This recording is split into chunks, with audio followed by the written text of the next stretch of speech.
तो फार्मास्यूटिक्स का sample model paper as usual exams के लिए इम्पोर्टेंट है, राइट।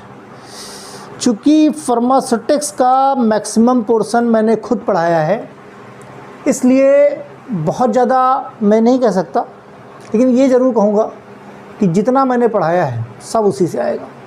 मतलब जो मैक्सिमम इम्पॉर्टेंट टॉपिक है, एक आधा चैप्टर, शायद पहला चैप्टर ही छूटा है, बाकी सब तो मैंने लगभग अप्रॉक्स कवर कर दिए हैं। ओके, खैर ये सारी कहानी फार्मास्यूटिक्स 3 घंटे 80 नंबर वगैरह वगैरह सब आप लोगों को पता है। डायरेक्ट आते हैं हम लोग क्वेश्चंस पे। लॉन्ग आंसर की बात की जाए, 7 में से 6 करने हैं, आपको पता है। क्वेश्चन है व्हाट इज़ चरक संहिता। चरक संहिता क्या होती है? Who is called as a father of medicine. Father of medicine किसे कहते हैं? ठीक। दूसरा क्वेश्चन की बात करें, एक्सप्लेन द टैबलेट। क्या? Explain the tablets. पूरा चैप्टर है टैबलेट का, ठीक, एक ही वीडियो मैंने एक्सप्लेन किया है। Describe liquid preparation. देखो क्वेश्चंस पे बहुत ध्यान देना कि आफ्टर ऑल क्वेश्चन कहना क्या चाह रहा है। Liquid preparation, okay. Short note on suspension emulsion, very important, 100% मिलेगा कल। Short note on elixir syrup, very important, right. ये सब ऐसे क्वेश्चन हैं जो हमेशा आते हैं, कभी कोई एग्ज़ाम नहीं बचता जहाँ ना आए। Okay, right about sterile formulation. Sterile formulation में के बारे में लिखना है और एक्सप्लेन करना है आई ड्रॉप और आई ऑइंटमेंट को। ओके, नेक्स्ट क्वेश्चन है short note on Sira, vaccine और इंजेक्टेबल्स। इस हिसाब से डिवाइड करना कि 5 नंबर भर का लिखना, क्योंकि सीरा अपने आप में बहुत बड़ा टॉपिक है, वैक्सीन अपने आप में बहुत बड़ा टॉपिक है, इंजेक्टेबल बहुत बड़ा टॉपिक है। बात समझे? तो इस हिसाब से टाइम मैनेजमेंट और कंटेंट मैनेजमेंट करना है कि 5 नंबर में आपका हो जाए। कई बार ऐसे बहुत सारे ऐसे क्वेश्चंस आएंगे जहां ये कंफ्यूज हो जाओगे कि अरे ये तो यार 3 नंबर में दिया है, कंटेंट इतना ज़्यादा है कि हम 10 नंबर का लिख सकते हैं, तो उसमें सिर्फ बुलेट पॉइंट्स आपको लिखनी होंगी। नेक्स्ट बात करें शॉर्ट आंसर, 11 में से 10 करने, मीन्स 11 दिए हैं, शुरू में ही सारे क्वेश्चन पढ़ लो और जो नहीं करना उसको क्रॉस कर दो। What is insufflation and dusting powder. Dusting powder और इनसफलेशन के बारे में लिखना है। नेक्स्ट है working principle of FBD, fluidized bed dryer का वर्किंग प्रिंसिपल के बारे में एक्सप्लेन करना है। नेक्स्ट क्वेश्चन है advantage of NDDS, novel drug delivery system का एडवांटेज के बारे में लिखना है, ठीक। नेक्स्ट है write a short note on CGMP।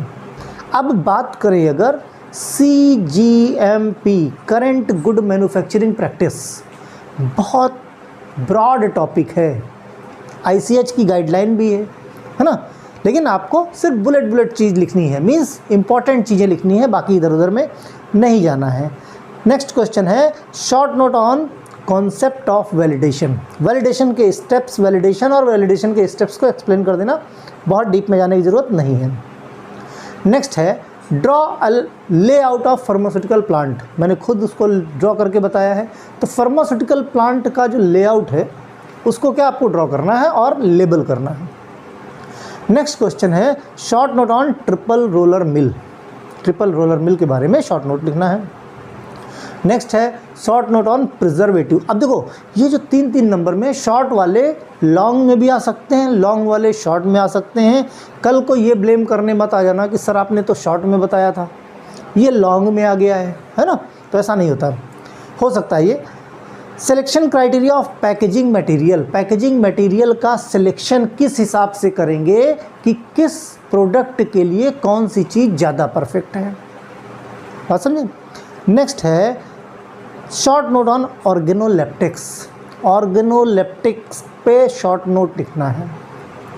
Classification method of extraction, यहाँ पे क्या करना है, एक्सट्रैक्शन क्या होता है वो बता दो और उसका मेथड्स का क्लासीफाई कर दो, क्लासिफिकेशन लिख देना है।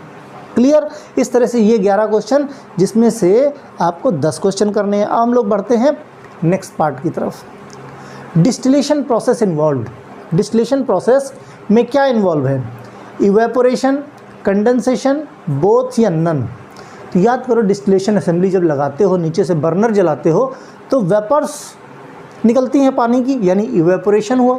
बाद में जो कंडेंसर लगा है वहाँ पे कंडेंस होता है, मतलब डिस्टिलेशन प्रोसेस में दो के दोनों स्टेप्स बराबर परफॉर्म कर रहे हैं, इवेपोरेशन और कंडेंसेशन, मीन्स सी ऑप्शन हमारा सही है। नेक्स्ट क्वेश्चन की बात करें, which of the following is used as a isotonicity adjusting agent. Isotonicity adjusting agent कौन है भाई? Dextrose, boric acid, sodium chloride या ऑल। तो जहाँ तक बात की जाए आइसोटोनिसिटी एडजस्टिंग एजेंट के, तो ये सारे के सारे, यानी हमारा डी ऑप्शन करेक्ट है। डेक्सट्रोज की बात कर ले, बोरिक एसिड की बात कर ले, सोडियम क्लोराइड की बात कर ले, तीन के तीनों क्या हैं? Isotonicity adjusting agent. ठीक, नेक्स्ट है dry gum method for emulsion preparation is also known as. Dry gum method को और क्या बोलते हैं? Membrane method, English method, continental method या बॉटल मेथड। तो जो ड्राई गम मेथड है इसी को थोड़ा मॉडिफाई कर दिया जाए, मींस बॉटल मेथड जो होता है उसी को बोलते हैं, उसी का दूसरा नाम है dry gum method. Dry gum method और बॉटल मेथड दोनों एक ही चीज़ है। ठीक, इमल्सन प्रिपरेशन के लिए होते हैं, यानी हमारा डी ऑप्शन सही है। नेक्स्ट बात करें, सिक टेस्ट किसके लिए होता है भाई? एड्स के लिए होता है, डिप्थीरिया के लिए होता है, मलेरिया के लिए होता है या डेंगू के लिए होता है? सिक टेस्ट परफॉर्म किया जाता है स्पेशली फॉर डिप्थीरिया, है ना, यानी हमारा सी ऑप्शन करेक्ट है। Maximum capacity of capsule size. देखो कैप्सूल के केस में उल्टा केस चलता है, मीन्स 0 होगा तो बड़ा, 1 होगा तो उससे छोटा, 2 होगा तो उससे छोटा, 3 होगा तो उससे छोटा, 4 होगा तो उससे छोटा, 5 होगा तो सबसे छोटा, राइट। तो उल्टा चलता है। तो कुल मिला के यहाँ पे क्या 3 0 है, यानी हमारा डी ऑप्शन सही है। मैक्सिमम कैपेसिटी या मैक्सिमम वॉल्यूम या मैक्सिमम फिलिंग वॉल्यूम की बात की जाए तो कैप्सूल की किस में होगी? 000 में, यानी डी ऑप्शन करेक्ट है। अच्छा, बहुत सारे बच्चे कहते हैं MCQ दे दो। MCQ इसका प्रीवियस वीडियो मैंने जो अपलोड किया है उसके नीचे भी मैंने डिस्क्रिप्शन में लिंक दे दिए सारे वीडियोस के, इसके नीचे भी सारे लिंक दे दूंगा। डिस्क्रिप्शन बॉक्स में जाना, 10-12 MCQ के वीडियो हैं, सारे देख डालना। ठीक, नेक्स्ट है anti dusting compound used in capsule filling. जब कैप्सूल फिलिंग होती है तो बहुत सारी डस्ट उड़ती है, जो डस्ट उड़ती है वो नाक में भी जाती है, जिसकी वजह से जो भी मज़दूर वहाँ काम कर रहा है उनको टॉक्सिसिटी हो सकती है, राइट। तो इसलिए वो ना उड़े उसके लिए क्या किया जाता है? मैग्नीशियम स्ट्रेट यूज़ किया जाता है, मैनिटॉल, एडिबल ऑयल या सार्बिटॉल। तो ऐसे केस में एडिबल ऑयल यूज़ किया जाता है, ड्रम पे लगा दिया गया, मशीन के अगर बगल लगा दिया, मीन्स डस्टिंग ना हो पाए, डस्ट कम से कम उड़े। ओके, यानी हमारा सी ऑप्शन करेक्ट है। नेक्स्ट है मॉटलिंग मीन्स। मॉटलिंग क्या होती है? Uneven distribution of content, worn out die punch, all या अनइवन डिस्ट्रीब्यूशन ऑफ कलर। तो मॉटलिंग जो है ये डिफेक्ट है एक तरह का कोटिंग का। कोटिंग में जब टैबलेट की कलर्ड कोटिंग की जाती है तो वहाँ पे अगर अनइवन डिस्ट्रीब्यूशन होता है कलर का, उसी डिफेक्ट को बोलते हैं क्या? Mottling, right. यानी हमारा डी ऑप्शन करेक्ट है। नेक्स्ट क्वेश्चन है method of preparation of suppository. Suppository के मेथड ऑफ प्रिपरेशन कौन से हैं? Hand moulding, fusion moulding, automatic moulding machine या डी ऑप्शन ऑल। देखो बहुत अच्छे से एक्सप्लेन किया है, एक बार केवल वीडियो को देख लोगे बड़े आराम से सपोजिटरी क्लियर हो जाएगा। और बहुत इंपॉर्टेंट क्वेश्चन है ये, लॉन्ग शॉर्ट मल्टीपल चॉइस हर जगह आ सकता है। यानी ये सारे के सारे मेथड्स किसके हैं? Method of preparation of suppository, यानी डी ऑप्शन हमारा सही है। नेक्स्ट क्वेश्चन की बात करें, magnesium stearate used as. Magnesium stearate किस तरह यूज़ होता है भाई? Antioxidant, tablet glidant, anti adherent या फिल्म कोटिंग। देखो जो मैग्नीशियम स्ट्रेट होता है बेसिकली यूज़ किया जाता है एज ए लुब्रिकेटिंग एजेंट। क्या? Lubricating agent. लुब्रिकेटिंग एजेंट क्या करता है? इंटरमॉलिकुलर फ्रिक्शन को कम करता है, पार्टिकल का मशीन के साथ फ्रिक्शन कम करता है, मतलब एंटी एडहेरेंट। यहाँ पे क्या है उससे रिलेटेड? एंटी एडहेरेंट, यानी हमारे पास बी ऑप्शन करेक्ट है। ठीक, नेक्स्ट है tablet that are placed under the skin. Novel drug delivery system का है। ऐसी टैबलेट जो स्किन के अंदर प्लेस कर दी जाती है उसको क्या बोलते हैं? भाई एंटेरिक कोटेड बोलते हैं, फिल्म कोटेड बोलते हैं, इम्प्लांट बोलते हैं, सबलिंगुअल बोलते हैं। तो स्किन के अंदर टैबलेट को प्लांट करने को क्या बोलते हैं? इम्प्लांट। और ये टाइप है NDDS का, ये हम लोग पढ़ चुके ऑलरेडी, ठीक है। नेक्स्ट है choose the one of the following gases used for sterilisation of medical product. Medical product का अगर स्टरलाइजेशन करना है तो कौन सी गैस है जिसका इस्तेमाल करते हैं? नाइट्रोजन है, नाइट्रस ऑक्साइड है, कार्बन डाइऑक्साइड है या इथिलीन ऑक्साइड है। मैंने पहले भी कहा कि मेडिकल प्रोडक्ट या मेडिकेटेड प्रोडक्ट का स्टरलाइजेशन गैस से होता है और ये जो गैस इस्तेमाल की जाती है दैट इज़ इथाइलिन ऑक्साइड, ठीक। नेक्स्ट है the temperature required for sterilisation by moist heat and autoclave. देखो ये स्टैंडर्ड बता दे रहा हूँ, अदरवाइज टेम्परेचर टाइम के हिसाब से चेंज हो जाता है। ज़्यादा टाइम के लिए रखना है टेम्परेचर कम रहेगा, कम टाइम के लिए रखना है टेम्परेचर को बढ़ा दो। फिर भी अगर इस तरह का क्वेश्चन आता है temperature required for sterilisation by moist heat in autoclave, तो उस केस में टेम्परेचर रखते हैं 115 से 120 डिग्री सेल्सियस, टाइम स्पेसिफिक, ठीक। टाइम स्पेसिफिक टेम्परेचर चेंज होता है। नेक्स्ट है enteric coated tablet disintegrate in. देखो नाम से पता चलता है क्या, enteric coated, enteric means intestine, enteron means intestine, ठीक। तो जो इंटेस्टाइन में जाके डिसइंटीग्रेट होगी उसको बोलते हैं इंटेरिक कोटेड टैबलेट, यानी हमारा सी ऑप्शन करेक्ट है। नेक्स्ट है dusting powder are sterilised by. Dusting powder को कैसे स्टरलाइज करते हैं भाई? मॉइस्ट एयर से, नन से, रेडिएशन से या ड्राई हीट से। तो डस्टिंग पाउडर को ड्राई हीट से स्टरलाइज किया जाता है, किससे? ड्राई हीट से, ठीक। The function of lubricant in the tablet formulation. Lubricant का फंक्शन, लुब्रिकेंट मीन्स चिकनाई देता है, तो उसका फंक्शन क्या होगा? Reduce punch and die wear, ठीक, मीन्स उसमें वियर एंड टियर नहीं होगा। Improve the flow property of granule की फ्लो प्रॉपर्टी इन्हेंस हो जाएगी।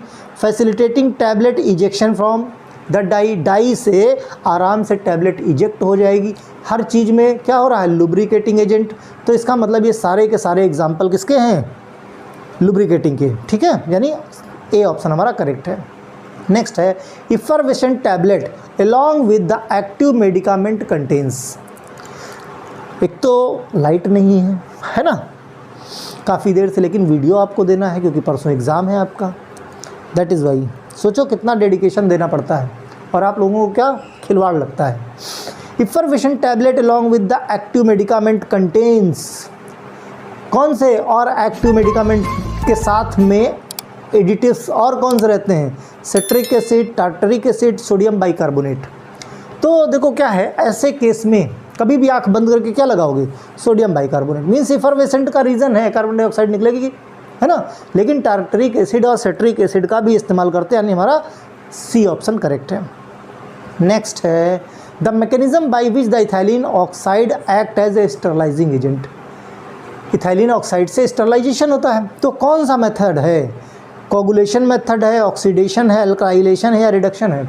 तो ये बेसिकली क्या एल्काइलेशन कर देता है। इथाइलिन ऑक्साइड क्या करता है?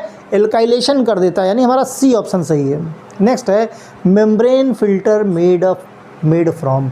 जो मेम्ब्रेन फिल्टर होते हैं फार्मास्यूटिकल एड्स के, वो फिल्टर किसके बने हैं? पोर्सलिन के, सेलुलोज एसीटेट के, एस्बेस्टस या स्टेनलेस स्टील। तो जब मेम्ब्रेन फिल्टर की बात की जाए तो वो सेलुलोज एसीटेट के बने हुए होते हैं, ठीक। नेक्स्ट क्वेश्चन है pH of nasal drop. Nasal drop, नाक में जो ड्रॉप डाली जाती है उसका पीएच अप्रॉक्स कितना होगा? 8 से 9 होगा, 4 से 5 होगा, 5 से 6 होगा, 7 से 8 होगा।